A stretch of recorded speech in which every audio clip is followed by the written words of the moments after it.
And then I'm part of Governor Brown's realignment plan. So I was realigned to central office, which was a little scary, having done field work my whole life. Turns out it was a great, great decision. So thank you, Governor Brown. If all of you don't believe in thanking him, that's okay. But it was the scariest career change I had made in my life, going from field work to policy work. But I love it. Took some time. I had to do some apologizing to my central office peers because I kept thinking, what do they all do downtown? They're messing everything up. And then I realized they're not messing things up. They're working with a lot of different partners to really continue to improve the system, whether you see it as a field worker or not. It may or may not take some time here. And as I started out as the adoption policy manager, and one of my first assignments to fit into all the adoption policy work was to start to develop the RFA program. So great first policy assignment, right? It actually was really good because I didn't have any pre-existing ideas of what policy should look like coming from my background. And it really gave me an opportunity to look at things with fresh eyes and to really learn how to partner with everybody in a way that maybe the state hadn't done as much of in the past. So I think we've done a pretty good job. I hope that's been the case. But eventually we moved into doing RFA as a full-time job because, as all of you know, it's not a part-time job, is it? So I was very glad for them to create an actual RFA bureau and develop some more teams and support to help move it forward. So now we got, let's see here, we've got several units of RFA. We've got Kendra Elmendorf's policy unit. We have Wendy and Dora, who are oversee the 2 TA units where your county liaisons reside. We've got on community care licensing. I blinked on the name there. We got a lot of work with our foster family agencies around RFA. We got Marissa here. I'm sure others in the room. So it's really been a helpful thing. And I give you that background to really understand there are a lot of people with a lot of knowledge that have really tried to develop RFA. And the biggest part of what we were trying to do with developing RFA is the family evaluation. I think this has been the biggest challenge to understand, to bring to the table, to communicate to folks, to redo how we used to do things if you came from an adoptions background. So hopefully today we'll get through a few misconceptions, have a better understanding of it, have some time for some questions. And this is meant to be interactive. So I'm going to be asking questions and trying to get feedback because one of the things we do a lot of when we get questions into our inbox is, did you look for it in the written directives first? Did you try and find the answer, or were you just trying to get something fast from us? So, we're going to do a little testing here, and starting that off, I don't have a clicker, so sorry, folks. We're going to do a pop quiz. Okay, ready? These first few questions are going to be true or false. The written directives require us to obtain information regarding past marriages, divorces. There you go. Let's see here.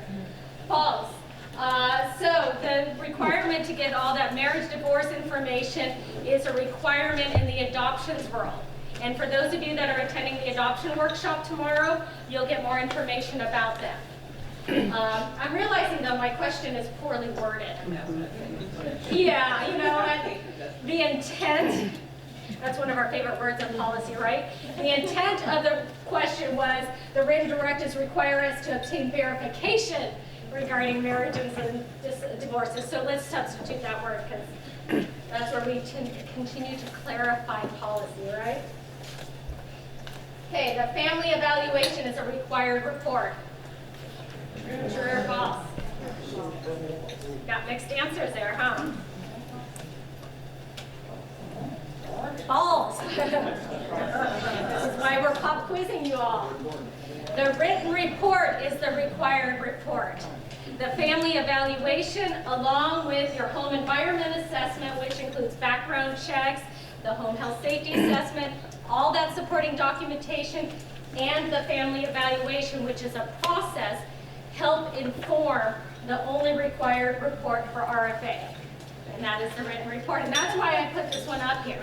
A lot of people, terminology, you guys have heard, from those of you who have heard me speak before, I'm really keen on terminology. So a lot of people use family evaluation and written report interchangeably, but this is to help understand it's actually different. Family evaluation is a process, and we'll talk a little bit about that in a moment, and it feeds into, along with a lot of other stuff, the written report. Now, those of you who have contracted out the family evaluation portion to help support your county with the RFA process, the FFA will have to provide you something. They can't just verbally say, here's all the information I gathered about the family. So yes, the FFA is going to provide you something, but you will be the one creating the written report and approving or denying that family based on that FFA's evaluation and the other information you gathered. All children in the home should be interviewed. True or false? Yes. That is true. All right, let's see here. Adults other than applicants may be interviewed through Skype. True. Okay, we're doing good. This was a big change in version 5 of the written directives. Beforehand, you had to interview the other adults face-to-face. We realized through your input, through your collaboration with us, that sometimes these other adults, they've got different work schedules, different layers of commitment to help support the applicants through the process, and ideally, you can interview them face-to-face, but sometimes that's just not working out. So you have the ability to do it through some sort of visual-based technology, whether it's Skype, FaceTime, whatever all those other things that I don't know about. I'm too old now to understand all that stuff. Children, though, still need to be interviewed face-to-face. There's a different level of technique when you're interviewing children, so we feel like that still needs to be done face-to-face. Okay, the family evaluation should include information regarding the applicant's sex life. Anybody know why I'm asking this question? This is an old, and we'll talk a little bit about this is an old practice coming from the adoptions world. I'm a former adoption worker. I asked every one of my families about their sex life. Through the work I've done with the RFA program, it's given me a moment to really reflect on why did I ask all the questions I did as an RFA worker. And some of the questions I realized I asked was because my boss told me to. Or their boss had told them to, or this is just how we were taught. So through RFA, we brought a lot of the adoption expertise into it, but really have to go back and re-examine what was the value of what we were asking. And whatever intent we're trying to get out of some of those sex questions, is there other ways to do it? And I'm going to stress on this one for a moment, even though I think I talk about it later because I always go off script.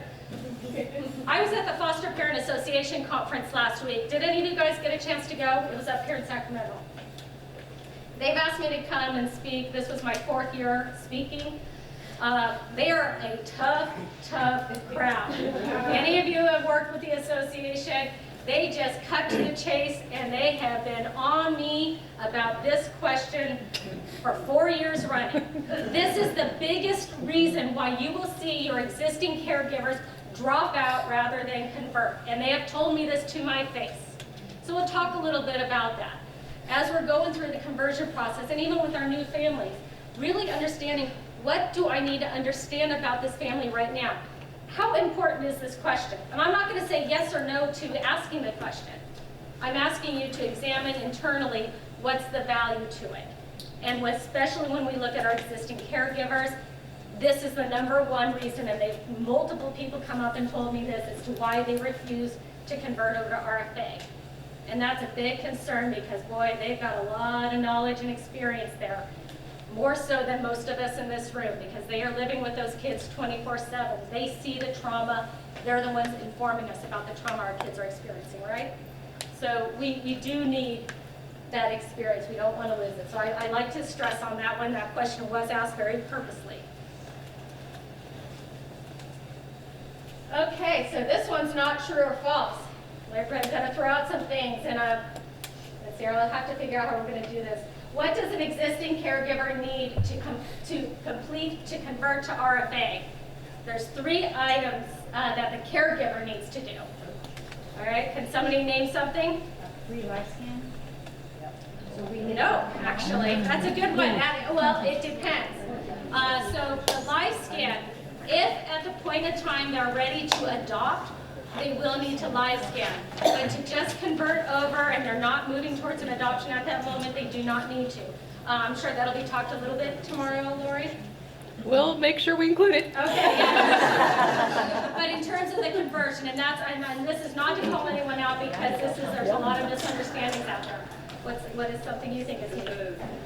Zero, RFA 00 and 00A. Yes. And The RFA 00, which is a release of information. then the family eval. And the RFA 00A, which is the conversion RFA application. It's a modified version. Family eval. That's it. That's the only things needed. Well, they also provide proof of identity. Oh, yes, you're right. Dang it, boy, I'm getting called out. See, I love it. I actually love it because I'm not always right. She knows. Yes, and proof of identity. With some legal things to make sure after, I can't even remember the history, but yes, proof of identity, which I did forget to include up there. So those are the only 4 things that a family actually has to do. They do not need to complete training. They do not need to do CPR first aid. They do not need to provide any of those other verifications that new families do. Once they convert over to resource family approval, at that point in time, they're expected to adhere to the directives. So by the time of their first RFA annual update, those items that were missing at that point in time, they will be caught up. But to convert over, they do not need to do that. All right, trick question.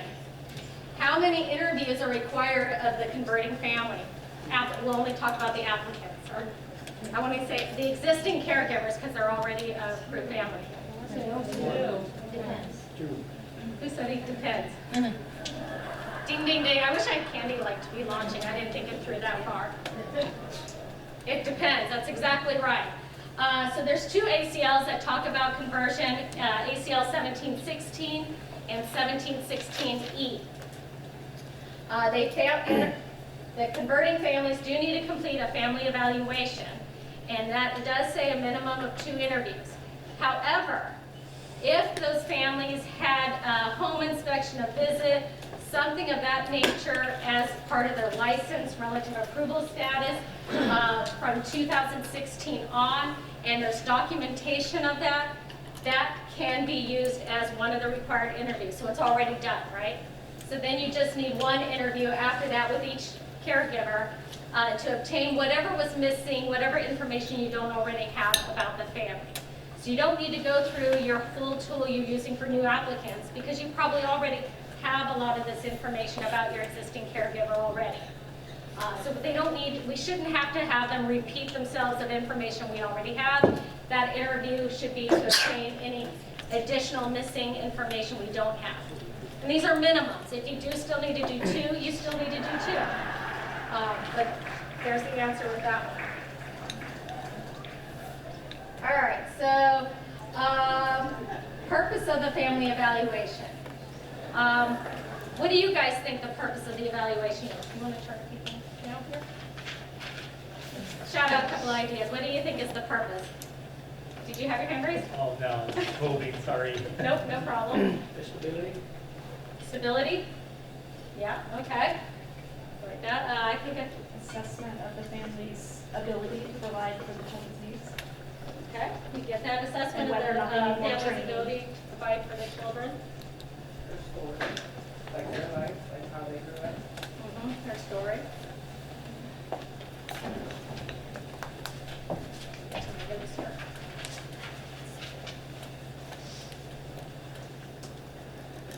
Okay. Any other ideas? Parenting style. Parenting style, yeah, yeah. Understanding the roles and responsibilities of a caregiver. Yes, understanding roles, responsibilities of a caregiver. Motivation. Motivation, yeah. Ability and willingness to support kids with their difficult ethnic background, to do actual work from, are they Yeah. going to be able to support the children in that? Yeah, supporting children from different cultural backgrounds. Yeah, it's a lot of it. It's an information gathering process. And like all of RFA, the intent of the evaluation is not to scare families off. Probably noticed we changed the name from a psychosocial assessment to a family evaluation. A lot of that is because it was scaring families away. And workers, especially newer workers, would come in and not really have the experience or knowledge of how to explain how to message this to families. So they come in, okay, I'm going to do a psychosocial on you, and the family's like, no thank you, I'm not crazy, bye-bye. So we changed the name. But just because we've changed the name, if the term family evaluation is not working for you to message this to families, talk to them about what the purpose is. It's gathering information. It's understanding who you are. What are your strengths? What are some areas we can build upon? It's helping us provide sufficient evidence in our report to support, along with all the other components of RFA, so this is not by itself, the ability to approve or deny a family. And it's approving or denying that family on a short-term, their ability to parent on a short-term or long-term basis. Sometimes it's understanding what do we need to know now, and if the family is not all the way there, what can we continue to build on? Do we have enough information today to approve you, knowing we're going to continue to build you up through your journey in the resource family approval? Because it doesn't stop when you're approved, right? That's one of the big goals we're working on with RFA, is to continue to support the family past approval, not just say goodbye, we'll see you, hopefully you get a placement match here soon. Continue to support them. That's why we have those annual updates. But hopefully we're still working with our families before that annual update is due, having that support. And like we talked about already through our little pop quiz, families converting, what information do you already have, and what's missing there? Let's see here. Okay. The information, the purpose of the family evaluation too, is once you're putting this and you're summarizing it, evaluating into that final written report, it's also helping the placing worker know who this family is. They're the ones making the match. They're the ones determining, is this family the right family for my child that I need to find a home for? So it's giving that placing worker enough information to make those decisions. And that's why sometimes you guys hear me when I start to hear people talk about, I have this unmatched, matched family. Matching comes later. In RFA world, there is no such thing as an unmatched or a matched family. We have a resource family, or we have a family who had a placement prior to approval, and then once that approval was made, the placing worker still needs to decide, I've got you approved now, are you still the right match? Right there in the statute, it says approval does not guarantee initial or continued placement of the child, because the placing worker has to make that match. And they're going to use the information from your written report. They'll have conversations with you, hopefully. You're going to have those child family team meetings. That's where that placement matching is occurring.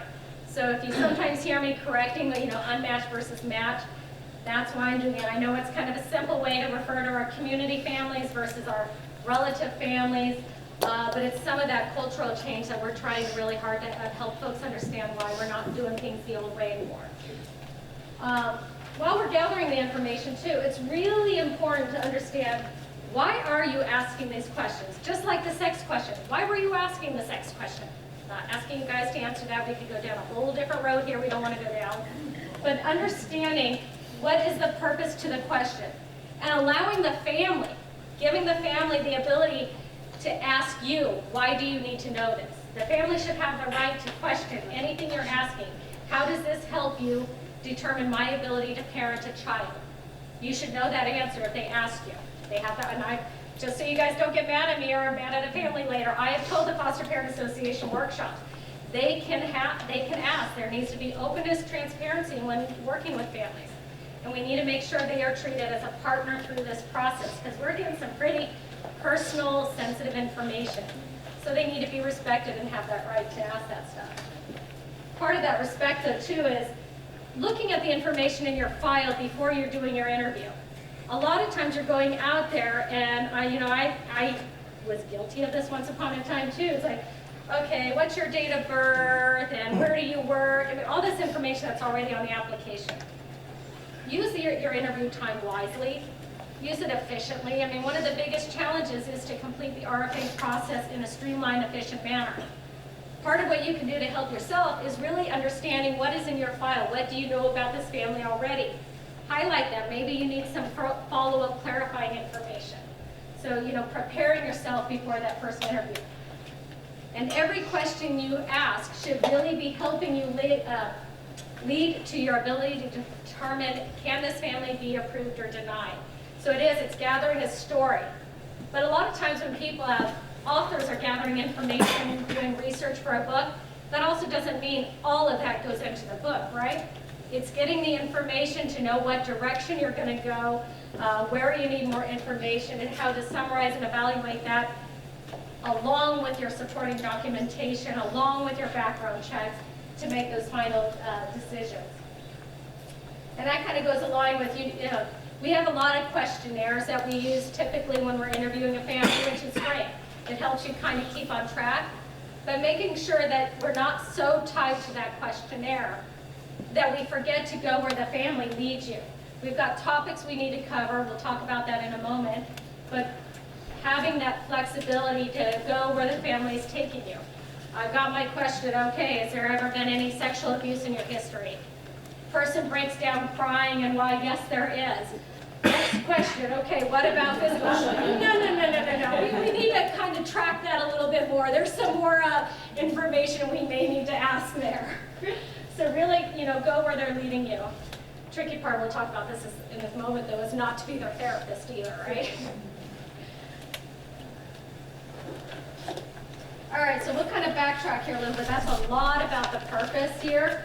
But talking a lot about what is actually required for the family evaluation.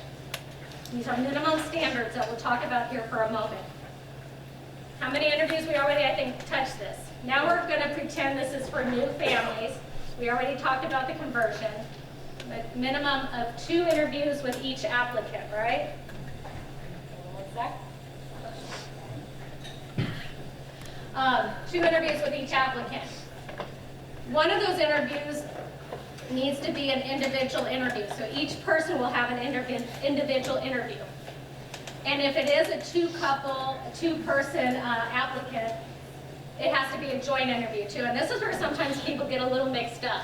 When you're doing a joint interview, you've now seen each of those people face to face once. So they've now each had that one face to face, even though they're in the same room together, right? Then you're doing an individual with each of them. So you as the worker may actually be doing 3 interviews, but for the applicant, they've been interviewed twice. Does that make sense to folks? Yeah. You don't have to do it in that order, do you? No, actually a lot of times people do the joint one first, and sometimes that individual is to go over that more sensitive information and whatnot. And then a lot of flexibility with the interviews. For those of us from an adoption background, families wanted to adopt, they were committed to adopt, they were willing to sometimes take that time off of work or do A, B, or C to get this adoption finalized. We're kind of in a different story here with RFA here. These families are working at the beginning, whether they're a community family or a relative, they may or may not know what their long-term outcome, what their long-term goal is. What they do know is they want to provide care for children in the child welfare or probation system, but they still have a busy work schedule that they're dealing with. So how can we be flexible with interviews? That's why we allowed some of that with the other adults in the household. But also, are there ways we can be considerate of their time? They're bringing that child in maybe 2-3 times a week for our birth parent visits. Is there a way where maybe while the child is visiting, there's some time for an interview with the family in the office?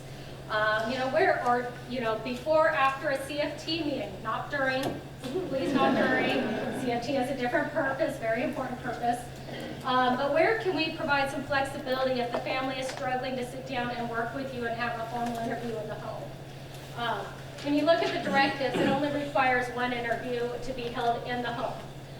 So there's other flexibility you can do there. And then the topics required to be covered. As we've been going out and doing a lot of annual reviews, when we're looking at the written reports, there's a lot of information in there that is actually not required as part of the RFA process here. You know, we get the name of every school the family ever attended. They've got 15 siblings, and you're telling me exactly where each and every one of those siblings is and what the relationship is. And do we need all of that, or is there a way to do it in a more efficient, concise manner? These are some of the things to look at. One of the biggest questions we have from the adoption side is that, you know, we've lost a lot of the relevancy in assessing the families. Well, when we really look at what we're covering, I have it right here, the topics get to what we need to know about this family and the purpose that we were looking at up front. So I'm going to ask you again, okay, because I'm getting sick of my own voice at the moment. What are some of the topics that a family evaluation is required to cover as part of the RFA family evaluation? Come on. Description of the home. Descript. Actually, that's part of the, that is a required part of RFA, but it's part of the home environment assessment, part of the home health safety assessment. In the written report, yes. Yes, in the written report, that you're right. In the family evaluation, though, what are some of the topics? And that's where it gets, again, it gets very confusing here. Parental background of who was their caregiver. Childhood experiences. Yeah, childhood upbringing and experiences, that's one. That covers a wide range of things, right? So we got that. Mental health, substance abuse history. Yes. So there's a risk assessment, and part of that risk assessment is looking at substance abuse, domestic violence, child abuse, a lot of those risk assessment factors, yes. So a risk assessment is part of the family evaluation. Motivation. Why does this person want to be a resource family? For some of our relatives, that may be a little fuzzy for them, but you know, what is that motivation? Again, it's not motivation to provide permanency and adopt this child forever and ever. What is your motivation to provide care to a child? Okay, because we're here at the beginning of a journey. You'll hear me say that time and time again. We're at the beginning here. Let's see here. Income. What's that? Income. Income, yep. Yep, employment, financial situation, I'm gonna try to combine those up, yep. I'll help you guys out here, because I've got it right here. What's that? What's their support system look like?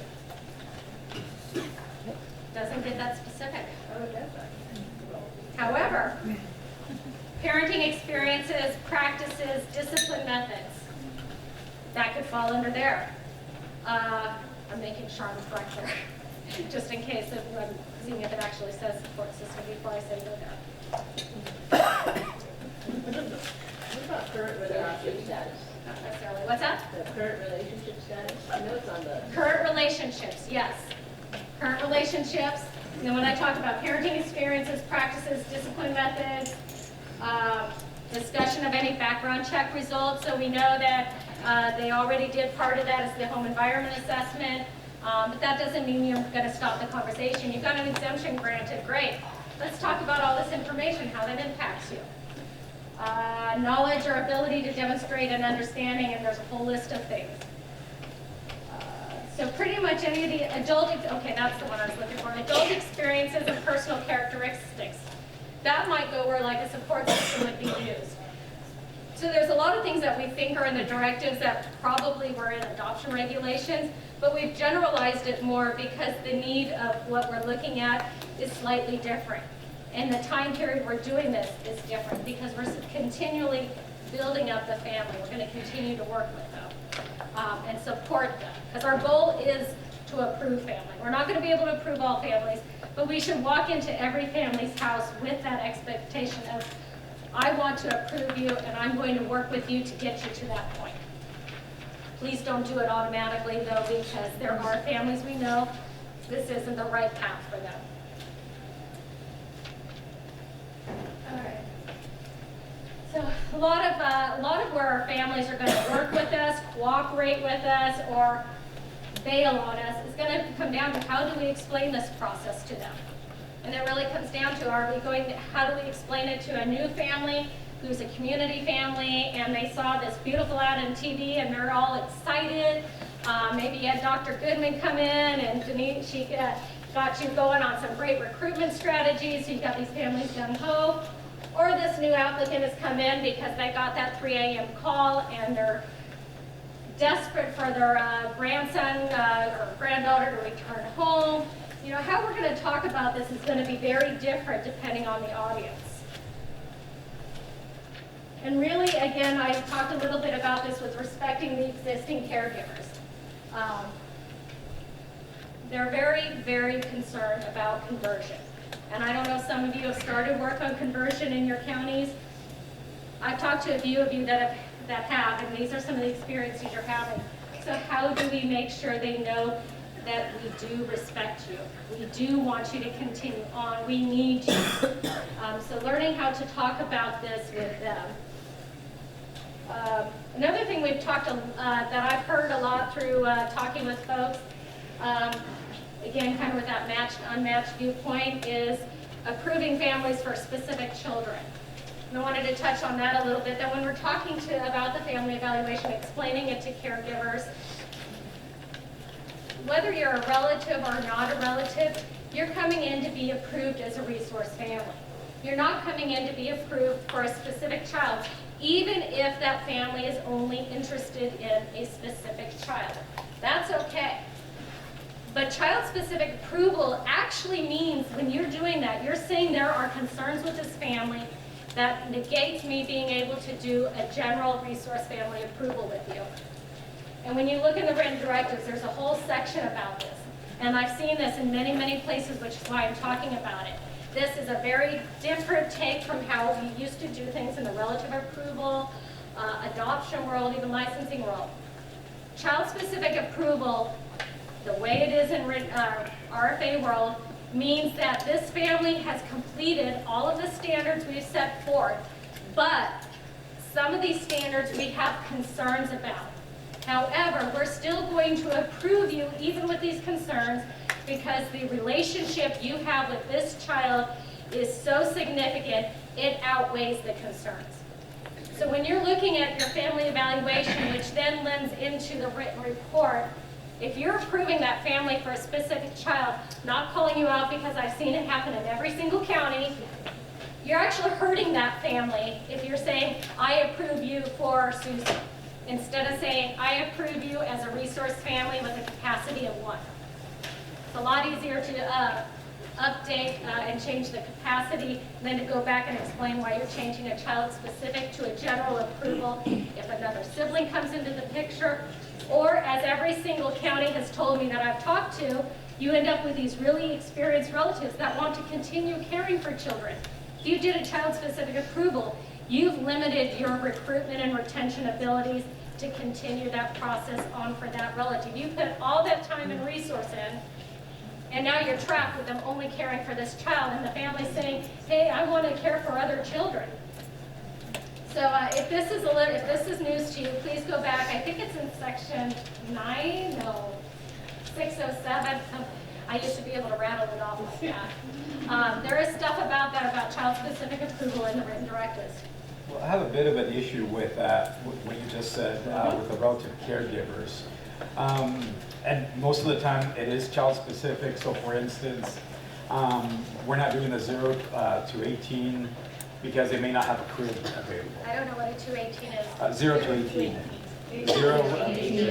Oh, I'm sorry. Sorry. Yeah, so newborn to 18. Yeah.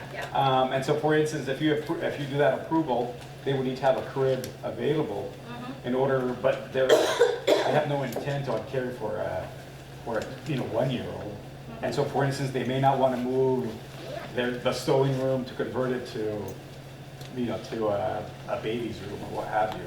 So later on, I mean, it seems like it's easier to go back, and if a sibling does come in, you can just go right in there, they're approved, and you can just do an update. As a child-specific approval, the update is going to have to explain why the things that limited their abilities no longer apply. Sure.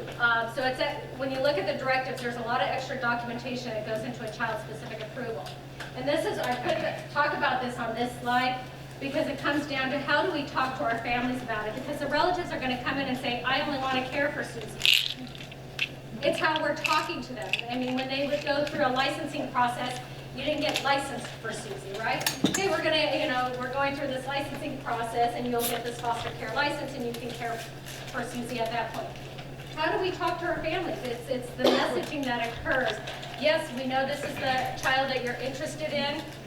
We're going to go through the process here, and if you're approved as a resource family, then the placement worker is going to come in and make that match.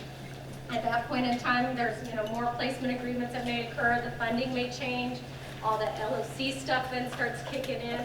But it's limiting our family's scope and their skill set and their strengths if we're automatically going to a child-specific approval. They could end up taking in more kids before an annual update is due if we expand that scope out. So is it safe to say that child-specific is being misused versus identifying a child? Yes. So I've identified a child I want to care for. But Yes. when you approve somebody for child-specific, you're saying they're only allowed, or they're, for whatever concerns you have, they're able to care for this child. And so with that being said, we're approving him for that child.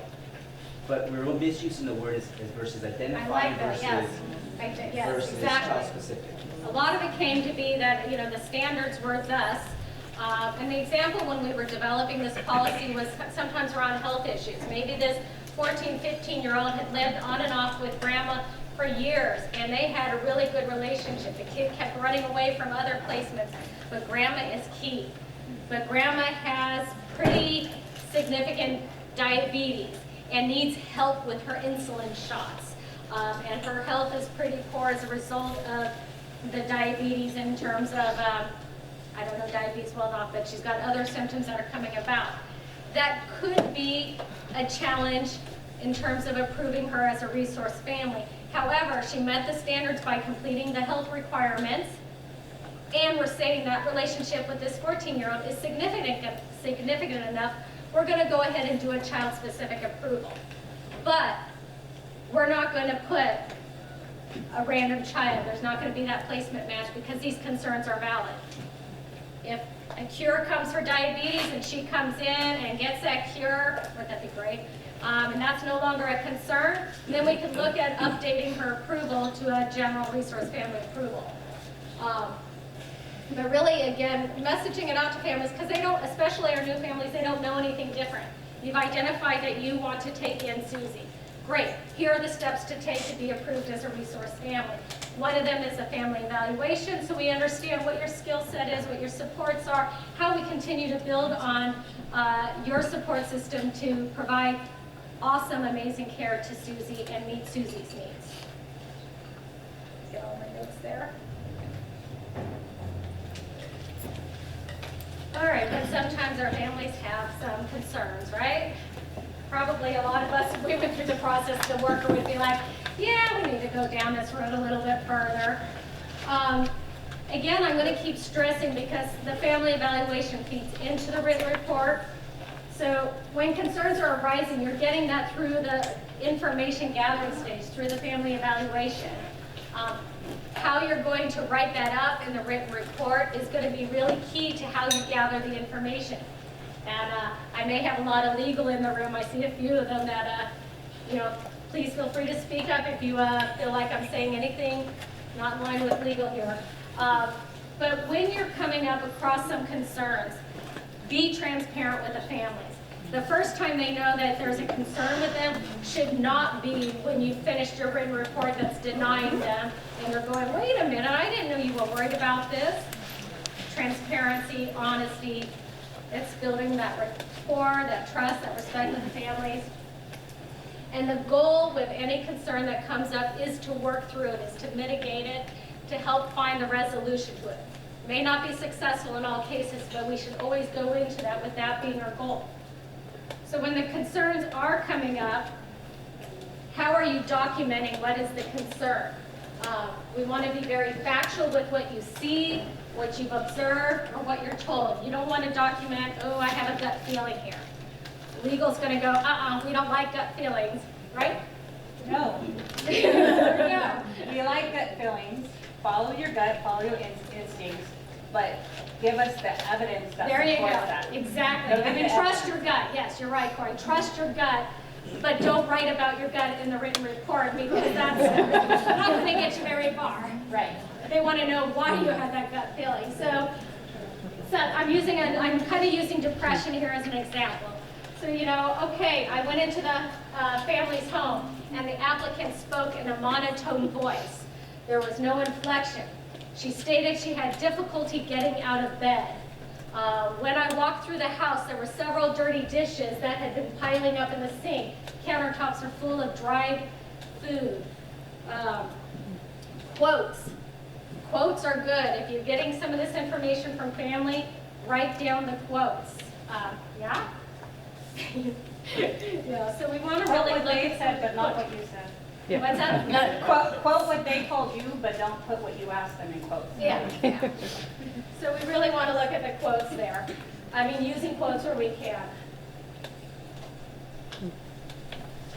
All right, so what are the steps you took? Okay, so now we've got this documentation of these things that are leading to this concern that maybe depression is an issue, to continue on this metaphor here. So what are the steps you took to mitigate that concern? So now the worker's concerned there may be some depression. Talk to the family. Do you have a history of depression? What was your treatment plan? Did you see a therapist? Were you prescribed medication? What are some of the behaviors that were exhibited when you were in a depressive episode? Trying to get more and more information, then using that information to figure out what can we do now. Okay, you have not been to a therapist for a few years. Maybe your next step is you need to refer out to an outside source because, again, you're not the therapist. You're not trained to diagnose or treat your applicant here. Who has to pay for that? Does the applicant or does the agency? That would be up to you, but again, I'm going to say family friendly, and there are funds through various means to be looking at some of these supports and resources to help our families through the process. But in the event that the agency doesn't, and we're requesting the applicant to do this, or because we do have these concerns, and they refuse to do it or refuse to pay it, then we just document and go forward if we want to try and deny? You need to have enough information and to support your approval or denial of a family. If you don't have enough information to support or approval, then you will be having that legal consult to determine if you have enough to deny. And one of the things that's going to be asked during the legal consult is what steps did you take? That's a question I can't really answer. If the answer is I asked the family to go pay for some therapy and she didn't do it, I can't provide that answer. But it's looking at, and this may be an extreme example too, but are there other supports? Has she been on medication for an extended amount of years and she's been compliant with taking that medication? There's a lot of things to be looking at. But again, the important thing is not on this specific scenario, but what are all the referrals, the resources, what methods did you employ to try and mitigate the concern with the family? And some of it may be having the family get some more information to show, hey, this is what I've been doing to treat this, and the doctor says I'm good to go. But really documenting all these different steps here. How would you explain to a family if you did have concerns, maybe, or, I'm just gonna throw it out there and be just blunt about it. I've had many applicants disclose that they were sexually abused as children, or, dealt with a lot of, physical abuse. But a lot of them have not received any kind of counseling. Some maybe because they're older and that was taboo back in those days. You don't talk about those things, but they work through it on their own, or whether it's church or family, friends, or whatever, but not specifically counseling. But I've had people come back to me and tell me, I need to show them that they went to see some kind of therapist. And I don't know if that's really family. And is therapy always the answer to some of these? No. And I agree with that. I agree with that too. So that's where the family evaluation, the information from the family is vital. What happens when you're talking to the family about the sexual abuse they suffered, whether it was recent or several years ago? Do they immediately avert their eyes? Do they break down sobbing uncontrollably? Or do they talk about how they coped and dealt with that issue and how it's helped them become the person they are today? It really it's an individualized answer. There's not one answer to that. And I think you can ask them how, if they had a child placed with them that was sexually abused, how would they help parent that child as well and help the child if they're, triggered by certain things? that can show that they've made progress, or if they say, I can't do it, then that could be a concern, I don't know. But, also relating to the parenting, that's what we're looking at, is how they can parent today. And so this is workshops just really briefly touching on some of this, because this is a very complicated skill with interviewing people when there's certain concerns that are rising. So there are a lot of great trainings out here. I'm just kind of barely scratching the surface on what to really look for and what to do with that. So as we're getting these concerns, we're wanting to really document that into the written report. So we've got the family evaluation, we gathered this information, we've also gathered the tools to help mitigate the concern, and we've documented that. And then we're now writing the written report where we're summarizing this information. Summarizing, we don't need the entire life story of every word they uttered to you. That would be very exhausting for you to write. What is the key concise points we need to know so that a stranger picking this up can say, oh, I understand who this family is. Oh, they had some concerns here, and this is why the worker still believes this person can be approved as a resource family because of A, B, and C reasons. The factual, concrete evidence, information gathering you got, or this is why they're being denied. And when you're going to that legal counsel, the attorneys will be looking at, here's some of the documented evidence. And evidence I'm using broadly. It's not always the smoking gun that you have there. It is really how you're documenting the information you got from the family. And so the attorney can work with you to decide, have we done enough to try and mitigate the concern, and did we write up the information that supports our determination of approval or denial.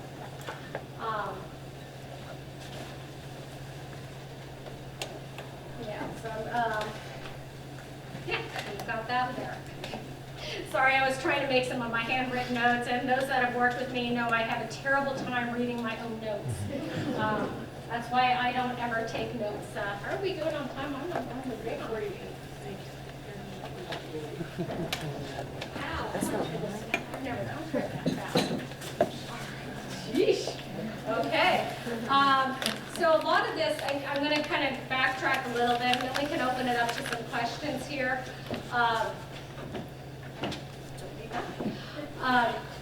Really trying to focus on the family evaluation, that we're approving families to parent. Can they parent on a short or long-term basis today? We don't need them to be adoption ready. We don't need to have all the adoption matching knowledge base at the beginning of their journey. And this has been a tough one, and a lot of this conversation we can continue on into tomorrow's workshop. But again, we're building families, and we don't expect them to have every skill set under the sun at that very first approval. That's where our written report is really important. Here's the family, who they are today, and here's some of the things we want them to continue working on. And then you do your next annual update, where you're updating the evaluation. What new skills, what new supports, what new strengths has this family developed in the last year? Writing that up. So we're constantly building up their strengths, their skills, and learning where some more of their support systems are needed. So it really is looking at this in a very different eye.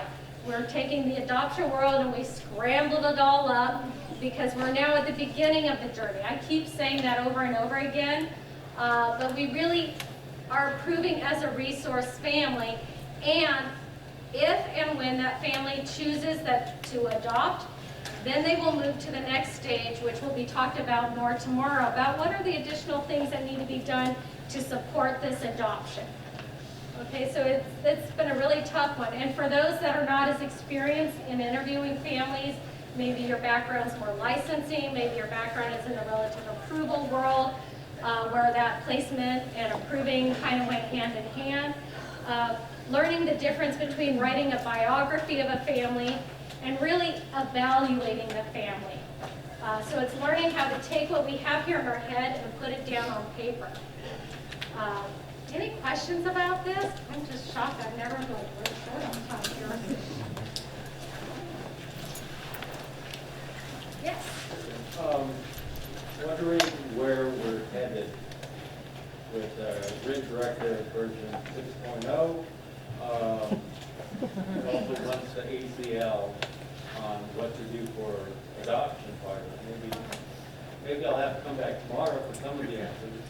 The adoption ACO will be talked about tomorrow. I don't want to do any spoiler alerts unless Lori fully does. Well, just in case you're not able to come to the adoption workshop tomorrow, I'll let you know that the ACL is in the final stages of approval at CDSS. We really do anticipate it out in a few weeks. All right. But we're going to walk through at the workshop tomorrow, really walk through most of the components of that ACL. So I think at the beginning of our RFA journey, we talked about how RFA prepares relatives, foster parents, and adoptive families for approval. So it seems like these last few steps, we're not using the A word as much. So I would say that's actually pretty accurate. I think when we first started the resource family approvals process, we tried to throw everything in the kitchen sink into the approval process, which is why you guys are all dealing with backbones, right? So we tried to really match and put everything in that we had learned in the adoptions world into the front end. And the reason we've learned that that is not necessary, I'm going to keep going again to that front versus back end. When you did adoptions, you were most likely never going to see this family again. So you couldn't leave any hanging concerns about this family. You needed to be sure this family had the skill set today, because in a matter of weeks, they're finalizing this adoption and they are out of here, no longer involved in the child welfare probation system. So we realized that wasn't really the best way to go, to try and throw everything in at the beginning. It was very overwhelming for families with some of what the feedback we got. It added significant amount of time frame. And because this process is required for all families, all of them are going to be taking different journeys through the child welfare probation systems here. Not every family is going to adopt, but every family needs to be prepared to provide permanency on some level. And when I say permanency, it may be a child in their home is going to be reunified. That is the ultimate goal. So how are you, do you have the ability while you're parenting this child to support reunification? That's one type of permanency. If not, are you, do you have the ability, or shall we continue working up your abilities to provide permanency through guardianship or adoption, or be a support system to the child in your home if they're going to move to a different permanent situation with a different family? So that was a lot of our learning process, is not needing all of that up front, because it really is, I don't have the chart with me, but I mean, in the licensing and relative approval world, we started work with a family and knew this much about them. And the journey went pretty stable here because the home was good, the background checked out, and oh, now they want to adopt, and we're at the 18-month review hearing, and reunification services stopped, and now we're trying to get up to here and finalize an adoption, and we've got that time frame with the feds of 24 months to permanency. So how can we go from here to here in a matter of, a couple of months? We know it didn't take a couple of months. You may have started work here, 120 days later, you're terminating parental rights. Very often, the home study was still not done, so you're kind of moving out here. Whereas RFA, instead of starting here, you're already here. And the goal, because we're going to continue working with them post-approval, is they're moving up here, up here, up here. And then by the time, if they choose to go adoption, you already have this information. You can already be confident when you're reporting out to the courts, this family has the skills necessary, and the child's adoption worker will come in, and this is what Lori will talk more about. This family can meet this child's needs. So that's why we yes, we started here, that didn't work, so that's why where we're at today. Are there some things other questions, or are there some topics that you want to cover today that I didn't cover? Yeah.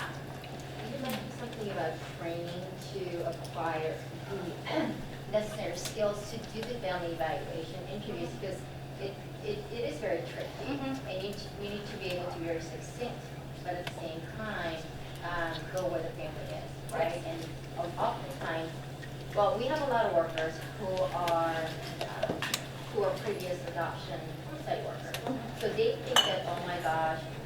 signing this report, and it's gonna be my name, and I'm gonna be held liable if something goes wrong, because I'm not including X, Y, Z. I'm only including 3 out of 10 things, and we're still struggling with these workers. So if there's a training out there that can really explain, because I think most of us in here, we probably go to different meetings, but if you have something for the line staff, that would be great.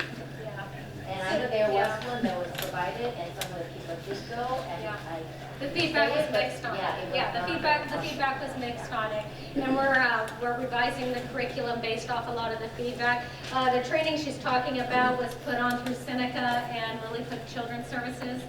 And I think there's going to be a lot of value, but again, learning as we go. So did the curriculum get updated, or we're still in the process? So there is revised curriculum that was based on the feedback.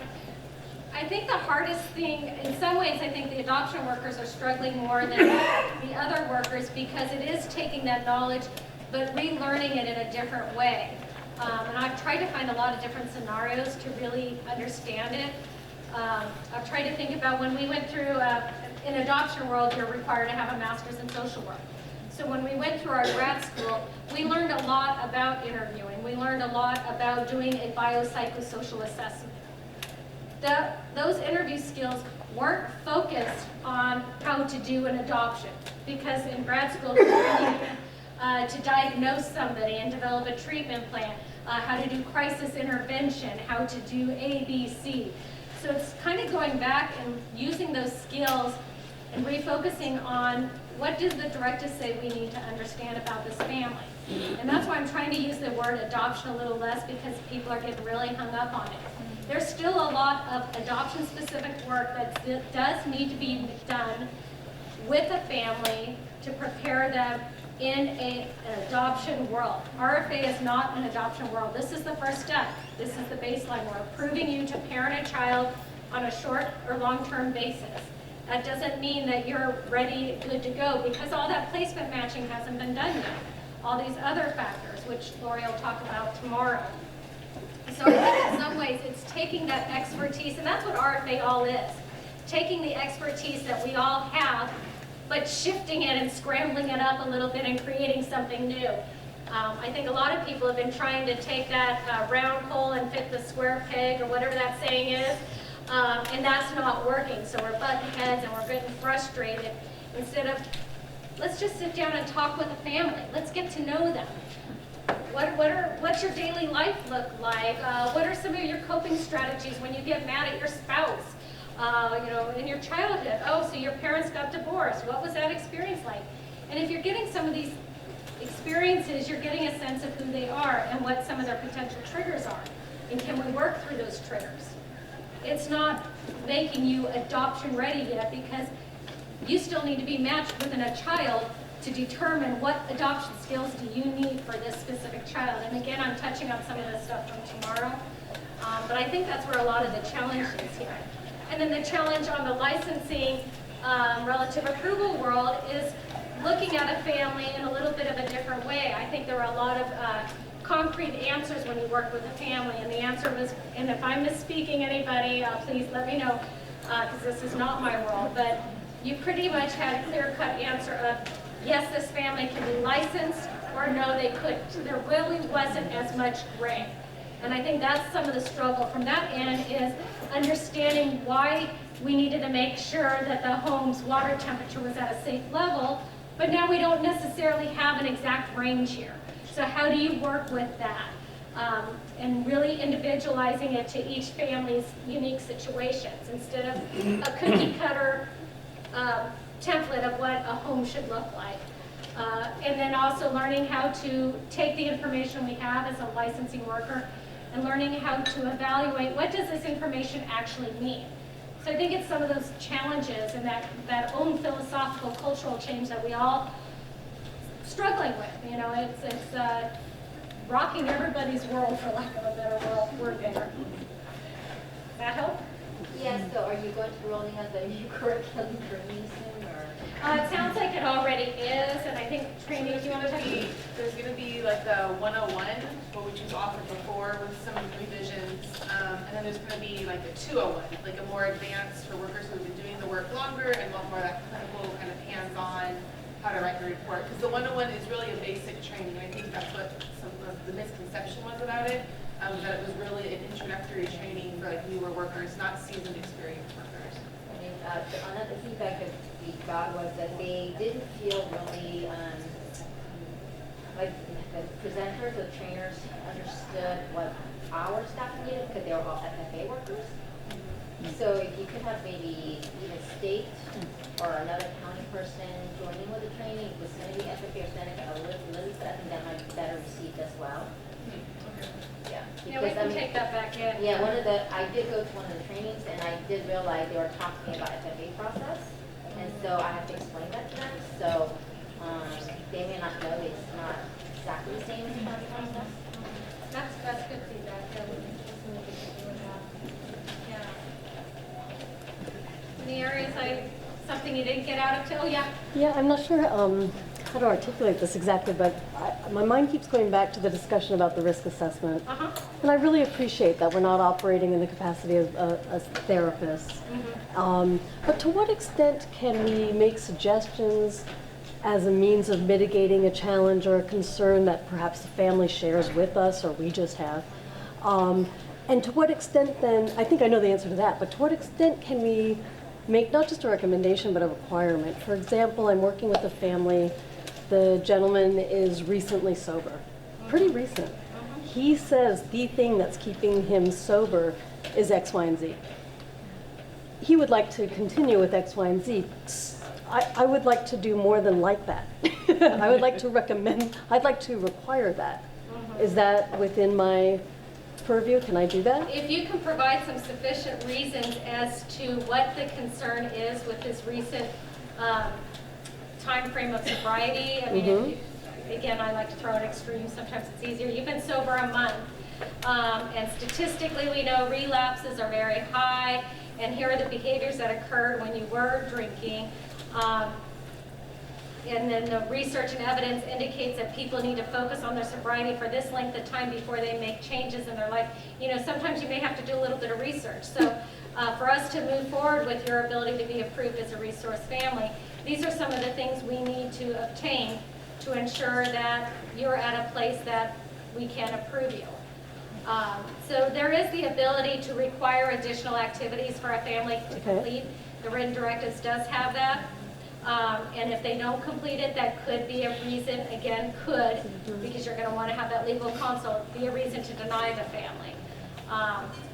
And that would be a specific time period. You can't say it for, you know, it has to be for a particular 6 months time. for one person may be sufficient time, but for another person, they barely scratch the surface. Maybe they've 5 or 6 times throughout their life had a period of 6 months of sobriety and then they relapse.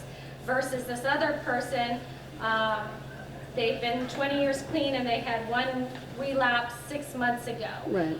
It is, and that's where we really need to use our skills through the family evaluation to know individually where do we need to go with this person. And there's no, that's the joy, the frustration, the real value of the family evaluation, because it really does benefit the families. It really allows us to look at each person as an individual versus a checklist. Okay.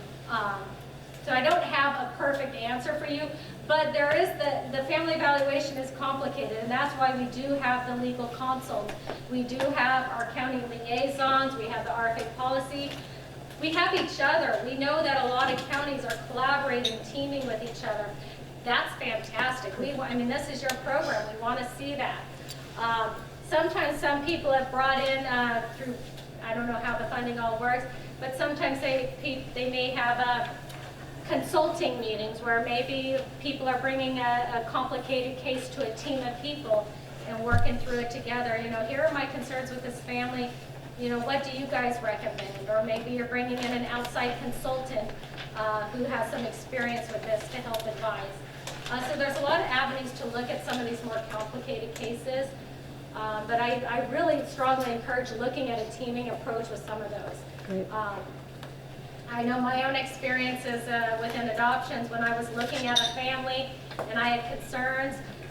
Sometimes when I took those concerns to our teaming process, They took me in a whole different process because I was not objective. I was too in the weeds to look at the concerns with the family, and maybe I really liked them or I really disliked them, because we can't always like our families, right?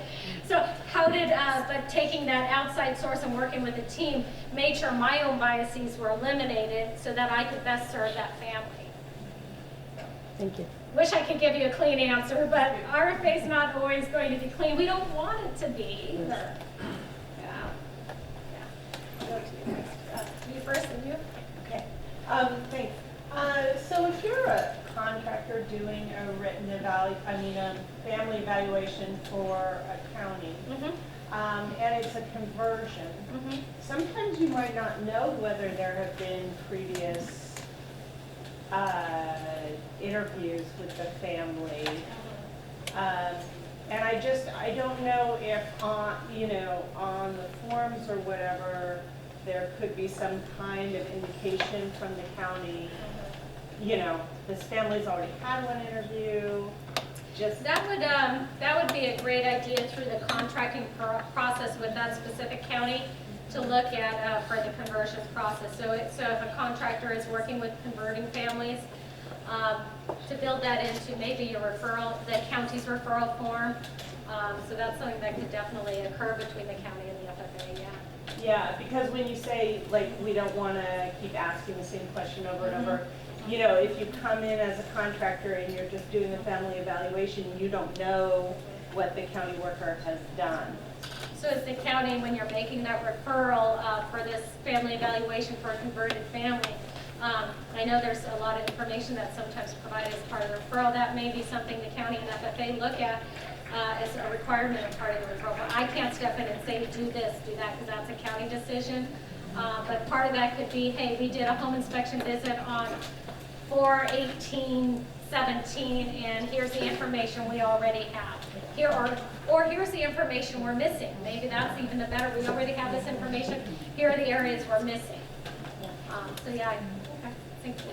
Hi, we're on the hallway, so I hope it hasn't been asked yet. If we have, let's say, a plot of land that was about an acre and there's 5 trailers on that property, the written directives say that we're approving households.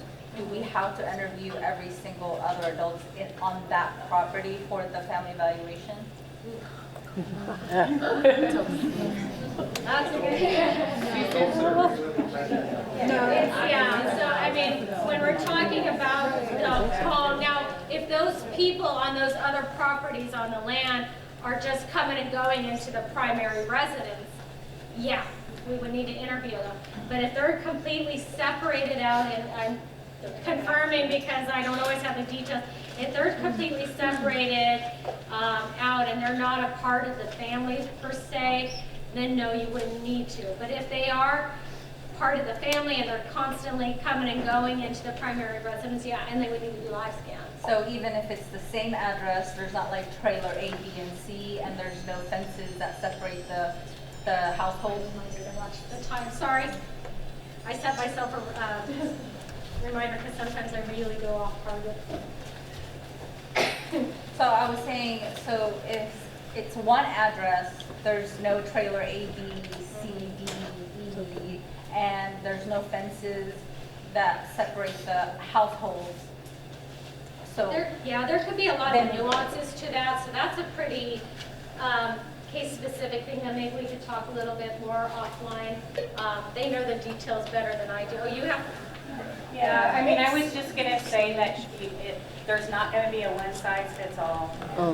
It's resides or regularly present, so every case you're going to have to look at the facts, whether they're regularly coming into the home, what kind of access do they have to the home, do they have a key, do they share a yard, do they share, is it a relative that has free access to the home? So it's going to be something to look at. It's fact-driven. Yeah. Thank you, Corey. We have one like that, and also too, it's a different address with a B, but there's a Megan's Law sex offender right there, but there's no fence. That's ours. Ours has an RSO. So is that how can you? And there's not an A or B. Right. It's the same address. Ours is a B, but it's right there. So some of those, again, if they are completely separated out, because you're gonna get those RSOs on apartment buildings, right? So, I mean, yes, apartment buildings have different apartment numbers, but oftentimes we see those matches. So again, it's, is the property separated out, or the access to the home separated out? Is there access? Otherwise, I think for that situation, I mean, we can't control the postal mailing addresses, but if checking, you would need to investigate that. Right, That would exactly. definitely need some investigation there, yeah. Any other questions? You folks are ready for happy hour, aren't you?